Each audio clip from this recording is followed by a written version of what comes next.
Sama-samang pinanood ng mga kaanak ng mga biktima ng extrajudicial killings ang unang araw ng confirmation of charges ni dating Pangulong Duterte sa ICC. Ang panawagan nila, managot si Duterte para hindi na raw maulit ang patayan noon sa kanyang termino.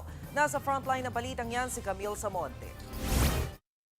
Duterte, panagutin! Duterte, panagutin! Yan ang panawagan ng mga kaanak ng biktima ng umano'y extrajudicial killings ng war on drugs ng Duterte administration. Nagsama-sama sila ngayong gabi para panoorin ang unang araw ng confirmation of charges hearing ni dating Pangulong Rodrigo Duterte sa International Criminal Court sa The Hague, Netherlands. Pero bago magsimula ang pagdinig, ipinakita pa ng pamilya ang larawan ng ilang biktima ng EJK. Taon na raw ang kanilang binilang at lumipas, pero hindi pa rin daw sila nawawalan ng pag-asa na makamit ang hustisya. Kaya naman malaking bagay raw ang pagdinig sa kaso ni Duterte sa mga kasong crimes against humanity. Kahit papano, may kunting pagsilip ng hostisya.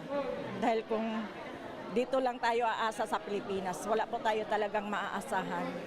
Dahil wala silang kooperasyon sa mga biktima. Kaya ang saya namin, may pagbukas ng hostisya sa ICC. Disbayado naman ang ilang kaanak ng mga biktima na hindi humarap si Duterte sa pagdinig. Naniniwala sila na malakas at maayos ang kondisyon ng dating Pangulo para maintindihan ang kanyang kaso. Strategy lang nila yun. Ayaw lang nila siguro umupo dahil ayaw siguro niya makita sa madla na matanda na siya. Kaya siguro ayaw niya nang humarap. Parang baka napahiya na siya.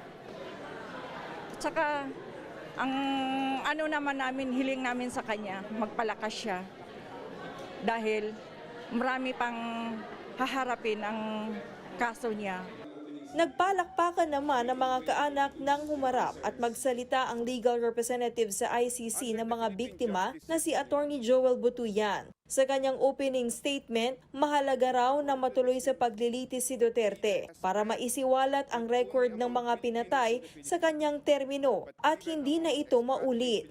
Lumahok din ang ilang mga naulila sa isang art therapeutic action sa Commission on Human Rights, kasama ang Philippine Alliance of Human Rights Advocates. Paraan ito para maihayag nila ang kanilang pangungulila.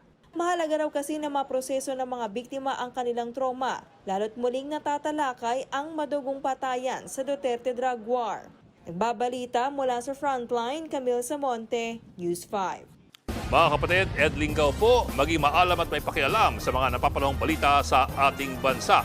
Para sa mas malilimang pagtalakay at paghimay sa mga issue at headlines, mag-follow at mag-subscribe sa social media pages ng News 5.